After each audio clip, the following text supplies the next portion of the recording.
¿Cómo prevenir los accidentes en casa? Estamos viviendo tiempos extraordinarios, donde los pequeñitos pasan prácticamente todo el día en el hogar. Esto aumenta la posibilidad de que ocurran estos eventos catastróficos, accidentes en el hogar. Hay un reporte por parte del IMSS que indica que los días o el tiempo que pasan los chiquitines en casa aumenta hasta el 30% la posibilidad de presentar un accidente. Tristemente existe una cifra de un reporte mundial que dice que todos los días alrededor de 2.000 familias sufren estos eventos catastróficos junto con la pérdida de uno de sus pequeñitos a causa de un accidente en casa, constituyendo esto un problema de salud mundial, de salud pública mundial, en donde estas situaciones ocupan casi el 15º lugar en la lista de enfermedades o la lista de mortalidad. Entonces estamos ante una situación bastante complicada. Es por eso que necesitamos cambiar conceptos para poder prevenir más. ¿A qué me refiero con esto? Hay un reporte mundial organizado por la OMS y la UNICEF que se llama Reporte Mundial o Informe Mundial sobre Prevención de Lesiones No Intencionales en la Etapa Infantil. Y si ustedes se dan cuenta, dice lesiones no intencionales. La idea es cambiar el concepto de accidente. Cuando uno habla de accidente, denota la palabra fortuita, la palabra al azar, que no lo pudimos prevenir o no lo podíamos evitar. Sin embargo, los accidentes son todo lo contrario. Los accidentes se pueden evitar, los accidentes no son al azar, no son de manera fortuita. Es por eso que tratamos de cambiar conceptos. Ahora ya no se llamarán accidentes, sino lesiones no intencionales. ¿Sale? Ahora, vamos a ver las 4 principales causas de accidentes dentro de casa. Si ustedes revisan las estadísticas van a encontrar una como la que ocupa el primer lugar. Esta no aparece aquí porque se da fuera del lugar, que son los accidentes de tránsito. Obviamente vamos a concentrarnos nada más en los que pasan dentro de casa. Vamos aquí a ver primero lo que son las caídas. A lo mejor ustedes dirán, bueno, cualquier niño se cae dentro de su desarrollo, y sí, es parte de un proceso natural de su desarrollo psicomotor. El hecho de aprender a caminar, de aprender a trepar, de aprender a jugar, eso implica caídas. Sin embargo, caídas de su propio plano de sustentación, de su propio nivel, no caídas de una cama, o caídas de la cuna, o caídas de la andadera, etc. Entonces vamos a ir viendo algunos tipos de caídas comunes. Vamos a empezar en la etapa de lactantes, cuando los niños tienen menos de un año, un poquito más. ¿De dónde se caen más frecuentemente? Se caen de los cambiadores, del lugar que ocupan los papás, las mamás para cambiar a sus bebés. ¿Y saben cuál es el factor común? Que algo se les olvidó para cambiar completamente al bebé. Se les olvidó que el pañal, se les olvidó con calcetín, y cuando se distraen y se voltean y van por ese objeto que olvidaron, es cuando pasan los accidentes. La sugerencia es, si se te olvidó algo, llévate a tu bebé junto contigo para que evites esta situación. Caídas de la cuna por falta de barandales, por barandales no seguros, ¿ok? Acostumbran muchos papitos a dejar a los bebés en la cama, creyendo que con una almohada puede garantizar la seguridad. A lo mejor durante la etapa muy temprana sí, pero posteriormente ya no. Los niños son muy activos, se pueden rodar y caer de la cama. Se dice que las caídas por arriba de 1 metro a 1,5 metros de altura implica hasta 4 veces un aumento del riesgo de lesiones. Y se sabe que las caídas significan la primer causa de traumatismo craneoencefálico en cualquier persona, obviamente más en los niños. Ustedes sabrán que el traumatismo craneoencefálico es una entidad muy grave que implica grandes problemas en el momento que se presentan y deja secuelas en el mayor número de los casos. Entonces es muy importante prevenir. Otra caída más de la que vamos a hablar es la caída de la tan conocida como andadera. Yo estoy peleado con las andaderas. Las andaderas no sirven más que para que se caigan los niños, no funcionan. A lo mejor está muy arraigado el hecho del uso de la andadera, sin embargo, muchos compañeros míos, colegas, estamos en contra del uso de andaderas. Las andaderas ayudan para esto, se los voy a decir rapidísimo. Los niños no visualizan en dónde caminan, no visualizan qué pisan, por tanto, interfiere con el desarrollo neurosensorial de los niños. Se ha comprobado que los niños que usan andaderas tardan más tiempo en comenzar a caminar. Las andaderas Fíjense nada más, aumenta el riesgo de caída por las escaleras prácticamente al mismo nivel que un niño adolescente o que un joven. Imagínense el riesgo tan aumentado que es. Aumenta la velocidad de desplazamiento y la capacidad de alcanzar cosas. En este sentido pueden derramarse cosas sobre ellos o hasta muebles, ya ha pasado. O simplemente la caída de una andadera que no cumplía con los estándares de seguridad. Entonces, 0 andaderas, no funcionan, no sirven, solo sirven para que se caigan los niños. Otra caída común es la caída de las periqueras. Muchas veces la compra de una periquera o estas sillitas donde los bebés comienzan a tomar sus primeros alimentos o donde comen por primera vez, es muy importante garantizar que sea una andadera de base amplia, que sea pesada y que tenga los arneses de seguridad, tanto el cinturón como el que va en medio de las piernas. Y sobre todo, nunca dejar solo a un pequeñito. Grábate bien eso, nunca dejar solo a un pequeñito en una periquera. A veces en los restaurantes nos ofrecen periqueras que la verdad están para llorar y lo único que propician son caídas si nos descuidamos. Otra caída importante conforme va aumentando la edad de los pequeñitos, cuando empiezan ya a querer experimentar algunas cosas, cuando empiezan a trepar, etcétera, es la caída de las ventanas o de los balcones. Más dramáticas porque la altura casi siempre son varios metros e implican grandes consecuencias físicas en el momento de que se presentan. Entonces, es bien importante verificar que cerca de tus ventanas no haya muebles por los cuales los niños puedan trepar, escaleras los cuales los niños puedan subir, que pongan en riesgo el hecho de la posibilidad de una caída de esa altura. ¿Vale? Cuando los niños comienzan a ocupar este tipo de vehículos, llamémoslo así, patines, patinetas, patín del diablo, es importante que si ya se los compraste, garantice su seguridad, ya que es bien común las fracturas radiocubitales o conocidas como de la muñeca por caídas de estas características. Cómprale su casco, cómprale sus coderas, sus rodilleras y algo muy importante, el uso de muñequeras para patinadores disminuye hasta 10 veces la posibilidad de una fractura radiocubital. Entonces, búscalas y cómpraselas, vas a evitar muchos problemas. Hay un mito muy común que es, si se está desarrollando, seguramente se va a caer. Sí, pero no se vale que haya una caída como las características que te acabo de describir. ¿Sale? No forma parte de eso de su desarrollo. Vamos a ver ahora otra de las principales causas de accidentes dentro de casa, que son las quemaduras, tan catastróficas, tan dramáticas por las consecuencias que esto trae. Las secuelas no nada más físicas, como pueden ser las cicatrices hipertróficas, las cicatrices queloides, que son cicatrices muy grandes, para que me explique, sino también las secuelas psicológicas y de autoestima, emocionales, etc. La verdad es que son muy complejas. Y la principal causa de quemadura en el hogar es por escaldadura, o sea, por líquidos calientes. Tú me dirás, bueno, ¿y dónde pasa esto? 2 lugares principales, en el baño y en la cocina. En la cocina, obviamente, cuando se están cociendo algunos alimentos o cuando se está calentando agua, los niños son por naturaleza exploradores y muchos de ellos se derraman estos líquidos. Acuérdate, los mangos de las cacerolas y los mangos de los sartenes siempre tienen que estar volteados al lado contrario del lugar en donde los niños puedan acercarse. Es muy importante. La estufa siempre tiene que estar bien posicionada, fija, y que no haya muebles que permitan que los niños trepen hacia esas estufas. El segundo lugar donde ocurren esos accidentes es durante el baño. Y esto en 2 momentos peculiares. El número 1 es cuando se prepara el agua.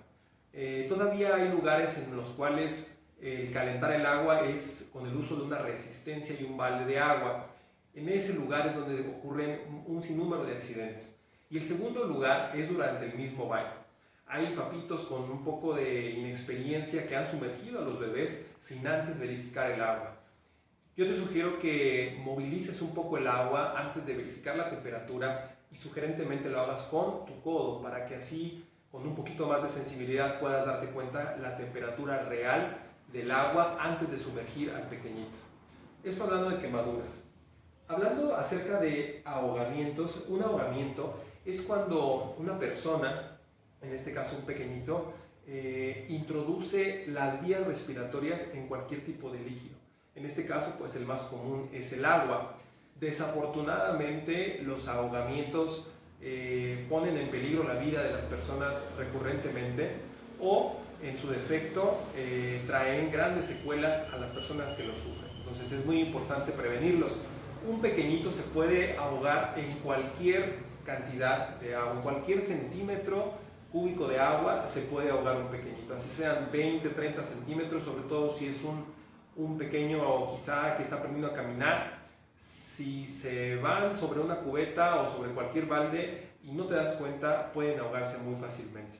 Entonces es muy importante estar al pendiente. Durante el baño también ha sucedido que el papito se distrae, la mamita, y cuando ellos piensan que se fuera un poquito tiempo, el niño ya se cayó en la misma agua, ya se volteó y está sufriendo un ahogamiento. Entonces es muy importante la supervisión, la atención que le damos a los pequeñitos durante el baño y sobre todo el verificar que este tipo de ambientes estén seguros y no haya algún lugar en donde puedan sufrir este tipo de eventos los pequeñitos. Y por último son las intoxicaciones. Las intoxicaciones pueden ser por diferentes sustancias que tenemos en nuestro hogar. Esto desde medicamentos muy comunes como son los antiinflamatorios, los antigripales, el mismo paracetamol, hasta medicamentos de uso con receta como son los antidepresivos, las benzodiazepinas, etc. Y esto, aquí hago un paréntesis, a veces sucede frecuentemente en la casa de los abuelitos que en algunos de ellos ocupan algunos de estos medicamentos controlados que se pueden ocupar para dormir, etc. Y los niños tienen acceso a ellos. Entonces es bien importante estar al pendiente de estas situaciones. Otras de las sustancias con las cuales se pueden intoxicar es con los solventes y es común y traen consecuencias muy serias a nivel físico. Otra sustancia también de gran riesgo son los plaguicidas, específicamente los venenos para ratas o cualquier tipo de veneno. La situación de gravedad que ocasionan llega a ser devastadora. Es muy difícil manejar una intoxicación de este nivel. Obviamente es dependiente de la dosis y del tamaño del paciente, pero casi siempre son trágicas y son de un desenlace fatal. Entonces es bien importante estar al pendiente de estas situaciones y sobre todo tenerlas en un buen lugar de almacenamiento, que estén lejos de los niños, lejos del acceso de los niños y en recipientes bien cerrados, bien protegidos. Se dice que hay recipientes y líquidos de riesgo. ¿Cuáles son estos? A los pequeñitos les llama la atención los líquidos claros, les llama la atención los envases que son con colores vivos, les llama la atención los líquidos a los cuales ellos tienen acceso fácilmente. Entonces es muy importante tenerlos aislados y en envases pertinentes, ¿sale?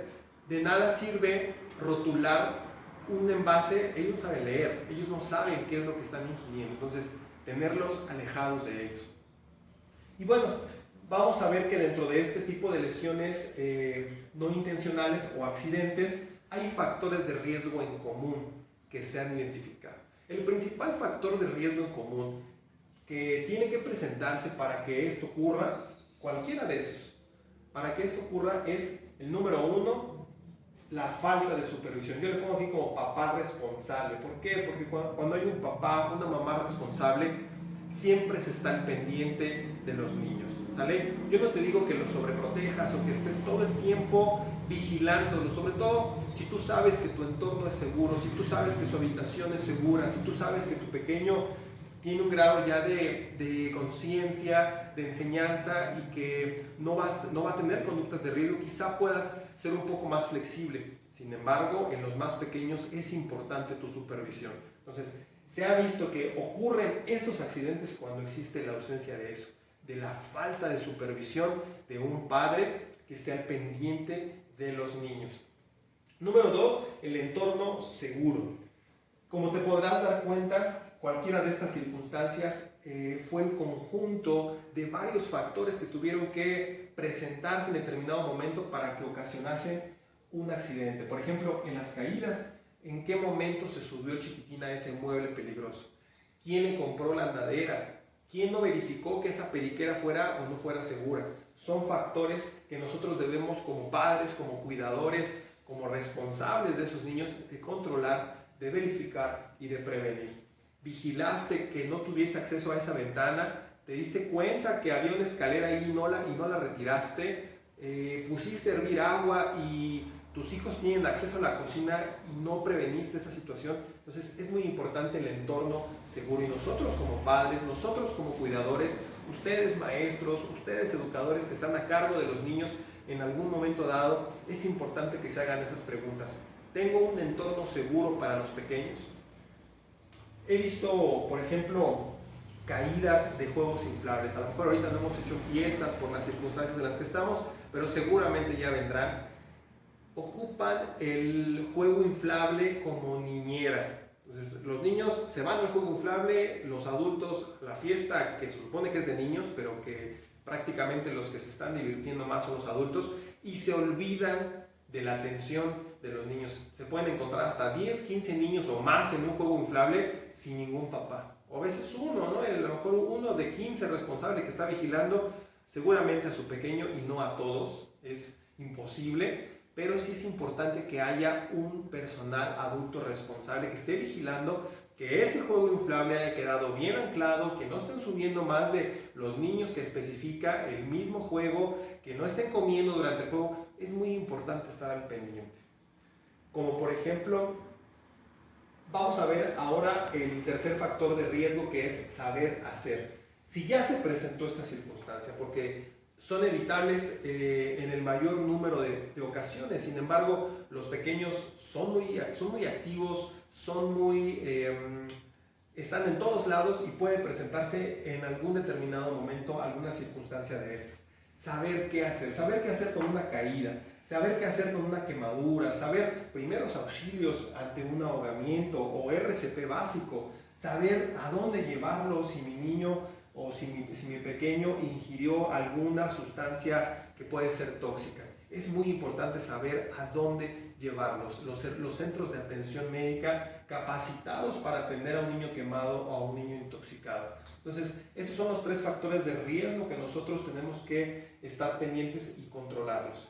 ¿Todo para qué? Para llegar al último punto, que es, preferimos como médicos, en lugar de tener un no pensé que me iba a pasar, preferimos esto en casa no sucederá. Entonces cambiemos esa premisa.